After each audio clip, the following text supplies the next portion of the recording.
Guys, apa kabar? Ketemu lagi sama aku Christina di Sassy Story. Episode ini sangat spesial karena aku akan menceritakan pengalamanku setelah hampir 5 bulan nggak pergi kemana-mana karena pandemik.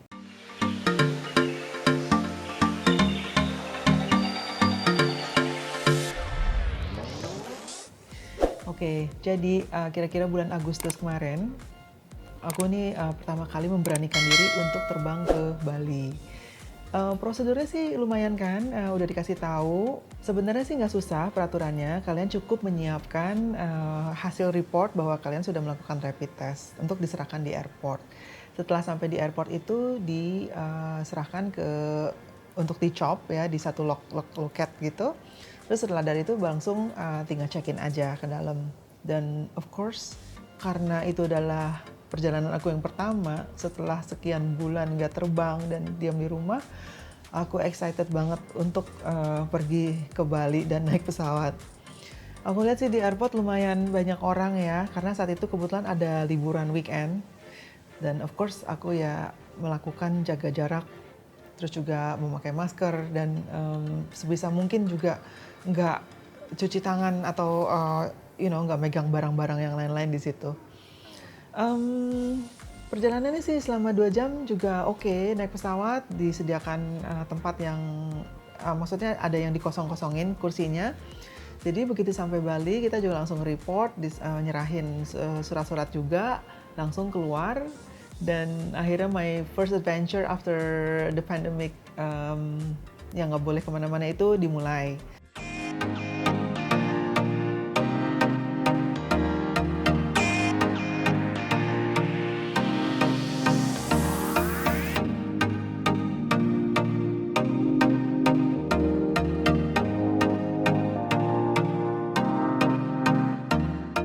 Pertama-tama aku stay di Hotel The Legian. Nah, The Legian ini terletak di Seminyak Beach. The Legian ini sebenarnya hotelnya udah agak lama ya, udah sekitar 20 tahunan gitu, dan saat itu dia adalah salah satu hotel yang termewah dan sangat, desainnya tuh keren banget karena didesain oleh Jaya Ibrahim.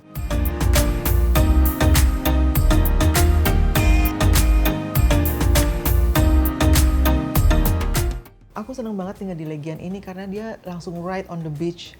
Jadi kalian tuh bisa langsung walk in aja ke beach, dan itu sunsetnya di depan hotel itu adalah one of the best sunset in Bali karena itu ada di Seminyak.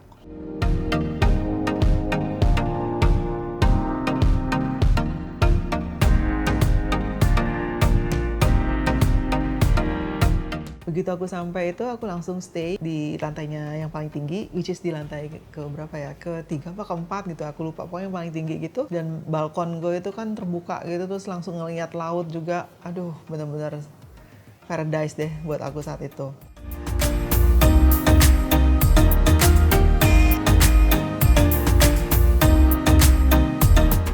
Dan kebetulan hari itu akan diadakan turtle release. Jadi The Legian punya turtle sanctuary yang dimana setiap berapa periode itu mereka akan merilis turtle ke laut. Dan aku excited untuk ikut activity itu.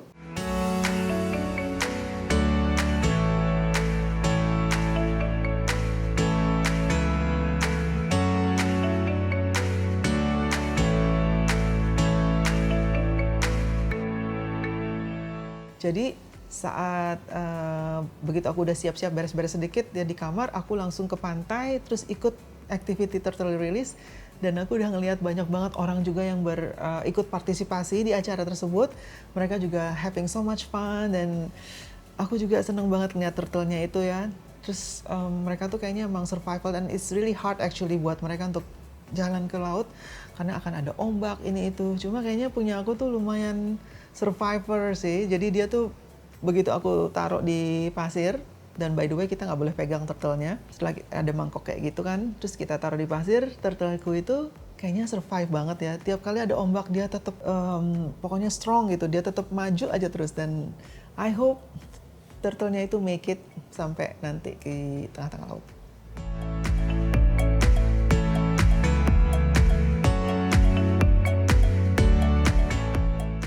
Oke, The Legian ini orang tuh seneng banget ke sana. Kenapa? Karena untuk menikmati sunset kan. Dan kebetulan saat itu juga what a small world, aku bisa ketemu temanku yang dari Jakarta pas lagi di situ dan nggak terplan gitu kan ya. Terus juga ada teman yang dari Bali juga yang pernah aku ketemu dulu, dan akhirnya kita juga hangout aja selama sunset. Of course, aku nggak menyia-nyiakan kesempatan untuk mengcapture foto sunset di depan poolnya yang epic itu, dan juga foto-foto blue hour dari main swimming poolnya yang bisa kalian lihat nih seperti di slide ini. Terus juga suasananya itu yang benar-benar pokoknya luar biasa dah, lain dan lain. Karena The Legian ini bukan kayak hotel yang terlalu besar, terlalu pokoknya luas dan banyak orang-orang gitu. Tapi dia lebih ke arah butik hotel gitu. Jadi it's not that big, it's quite small, dan jadi kayaknya rasanya homey buat aku.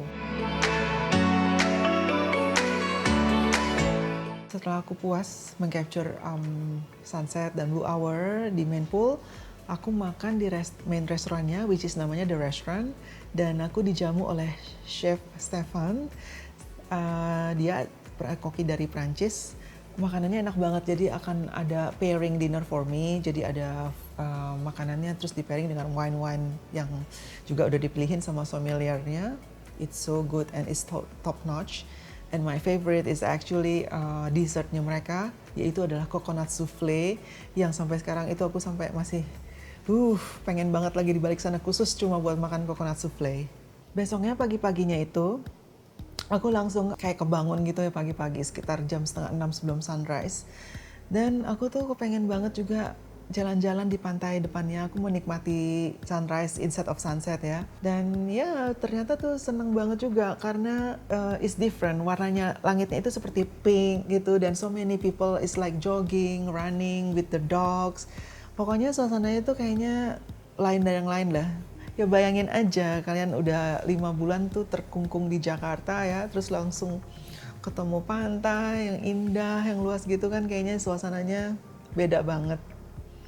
Of course, dan aku continue dengan breakfastku. Dan akhirnya juga aku ngikutin ini sih, mereka ada kelas yoga complimentary, dan it's really nice untuk doing some stretching, some little exercise yoga. Ya udah, habisnya itu aku leye-leye aja sih di kamar.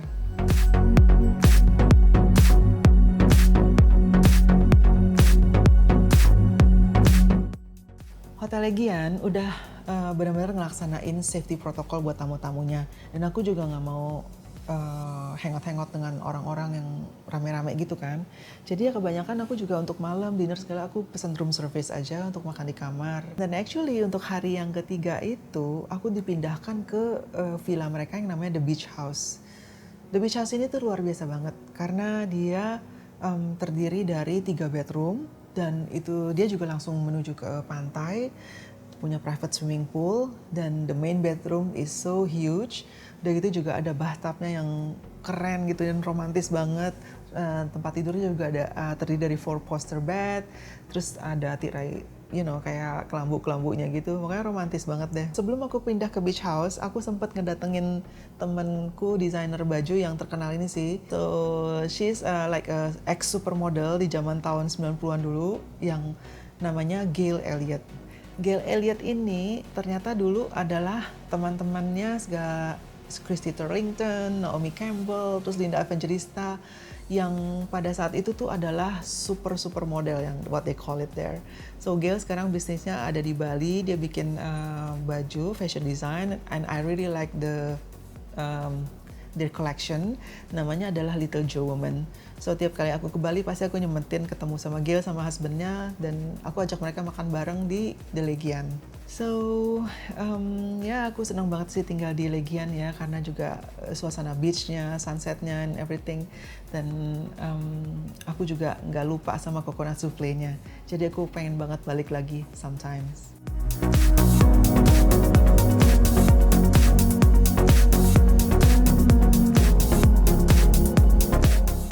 Dari The Legian, perjalanan aku di Bali ini berlanjut ke hotel yang sangat spesial, karena hotel ini voted as #1 hotel in the world by Travel and Leisure di tahun 2020. Jadi imagine hotel, the best hotel in the world itu seperti apa, dan aku sangat excited untuk ke hotel ini ya.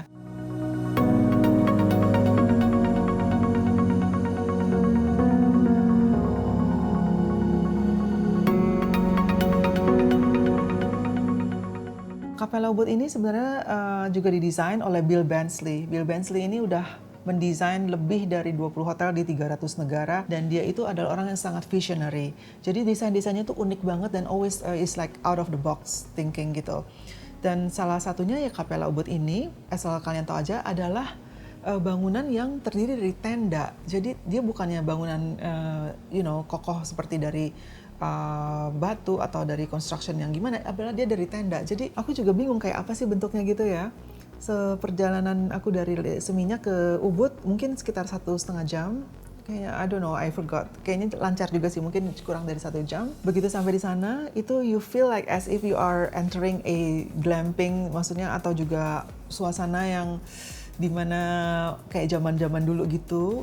Hotelnya unik banget. Jadi pernik-pernik di dalamnya itu, hiasannya itu kayaknya somehow ngeblend sama nature, but on the other hand juga quirky, terus juga desainnya aneh-aneh, lucu. Yang paling bikin aku tuh surprise itu maksudnya toiletnya, di toilet di kamar mandinya itu bentuknya seperti throne, jadi seperti kursi kerajaan gitu. Jadi when you are doing your business, you are like sitting in your throne. So it's so cute. And then semua warna-warna dari fabriknya, textile, curtain, and juga sofa-sofanya itu kayaknya pop up gitu dan blow. Pokoknya it's so hard untuk explain. Tapi kalau kalian lihat dari dengan mata kepala sendiri itu pasti akan, I think you will agree with me.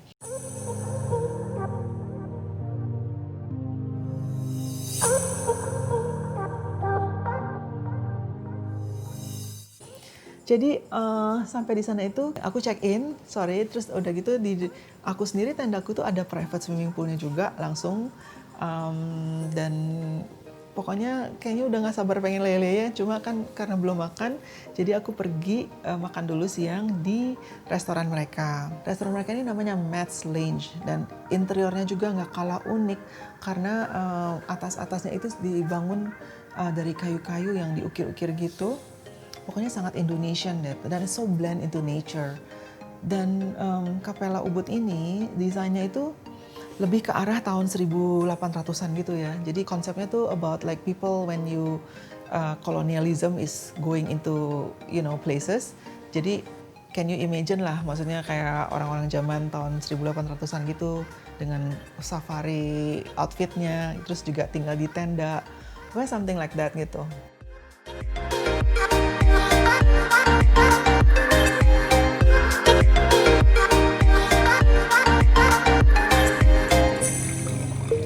Di Capella Ubud ini, aku tinggal di tenda yang namanya Horns Collector Stand. Jadi di kamarku tuh banyak ada koleksi horns gitu. Cuma ya of course nggak asli ya, it's just ukiran kayu-kayu gitu. Dan ini kayaknya unik banget deh suasananya gitu. Terus ada satu tempat yang actually kalau di hotel-hotel lain itu namanya club lounge, yang kamu bisa datang, minum, tea time, segala macam. Nah ini juga berbentuk tenda gitu ya, dengan eclectic banget di interior desainnya. Juga ada kaca-kaca, terus juga pernik-pernik unik yang ternyata katanya sih konon ownernya itu juga koleksi, ya bukan antik sih, pokoknya barang-barang yang unik-unik gitulah ya. Terus juga jadi di officer stand itu aku tuh bisa datang anytime, 24 hours. Jadi selalu tersedia coffee and tea every time. Dan untuk siangnya itu ada afternoon tea yang mereka akan provide makanan-makanan kecil seperti afternoon tea yang biasanya di hotel lain. Dan juga disambung dengan cocktail, which is ada wine, terus ada koktail tersedia juga, kanapes. Jadi sebenarnya kalau tinggal di situ tuh udah nggak perlu makan malam lagi karena udah kenyang duluan dari afternoon tea sampai ke cocktail hour itu.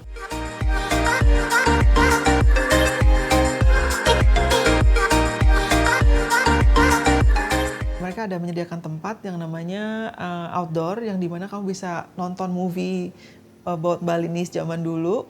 Ya, jadi filmnya klasik banget, outdoor gitu, pakai proyektor gitu. Terus udah gitu sambil bakar-bakar marshmallow, dipakein coklat. Pokoknya aduh kayaknya such a big changes for me, from Jakarta, terus kemarin ke Legian, ke Seminyak, sekarang ke Ubud. Kayaknya tuh buat my mental is really helping banget. Terus akhirnya setelah hari itu aku cukup istirahat ya, cuma makan, enjoy. Besokannya aku udah mulai kerja kan. Jadi pagi nih, memang aku udah kebangun sih dari pagi itu.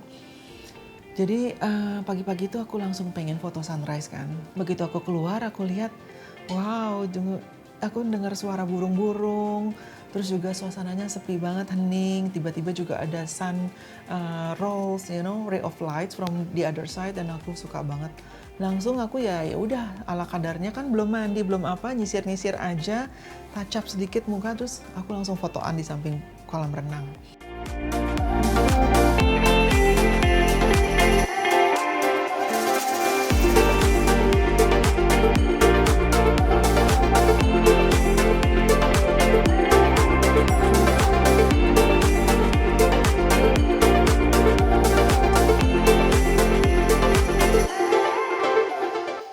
Foto itu aku seneng banget karena aku seneng dengan ray of light dari kirinya itu. Jadi suasananya tuh menyenangkan sekali deh pokoknya. Setelah itu karena mataharinya udah mulai hilang, jadi aku nggak terusin foto lagi. Tapi dan hari itu memang agak mendung, jadi aku nggak terusin lagi. Terus aku ya enjoy aja. I'm like exploring the resort. Dan ternyata aku lihat itu ada kolam renangnya ya. Kolamnya itu lucu banget, didesain secara unik. Jadi dia bukan kayak kolam renang yang biasa udah mainstream di Bali gitu. Tapi dia itu bentuknya seperti bak penampungan air. Dan memang ternyata konsepnya itu dipikirkan oleh sang desainer bahwa ini adalah dulu tempat penampungan air di zaman dulu. Dengan ada apa sih namanya itu, kayak pipa-pipa air gitu semua.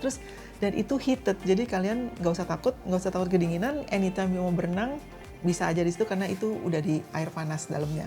Keesokan harinya itulah aku mulai bisa ngedrone karena cuacanya mulai baik. Terus juga sempat ngedrone keliling-keliling gimana cari posisi yang bagus banget. Dan emang sih kalau lihat dari atas itu Capella itu keren banget ya. Kayaknya benar-benar the tent itu kayaknya pop up gitu dari in the middle of jungle. Udah nggak tahu kayak gimana deh, susah dijelaskan. Dan overall emang Ubud is such a nice place to visit. Jadi kalau yang mau ke Bali jangan tinggalnya cuma di bawah-bawah aja, di selatan, di pantai, tapi coba ya nginep-nginep di tempat yang lebih menarik kayak di Ubud gitu. Dan akhirnya aku juga sempat sih dapat floating breakfast dari mereka, which is so cute karena staff dari Capella Ubud itu mengirimkan makanan semua di floating breakfast. Dan aku sempat foto-fotoin juga. What else? Oh ya, aku juga sempat ngerasain spa-nya di Capella Ubud ini, which is again itu spa ruangannya itu sangat unik dan lucu karena dibuat dari tent juga, dari tenda. Dan I have a massage for 90 minutes dan sangat relax banget. Overall, my experience di Capella Ubud yang sangat menyenangkan, juga di Legian Bali. Ditunggu lagi cerita aku selanjutnya untuk hotel-hotel yang lain selama aku ke Bali my first trip after the pandemic ini. Jangan lupa like, share, dan subscribe. See you on the next episode. Bye!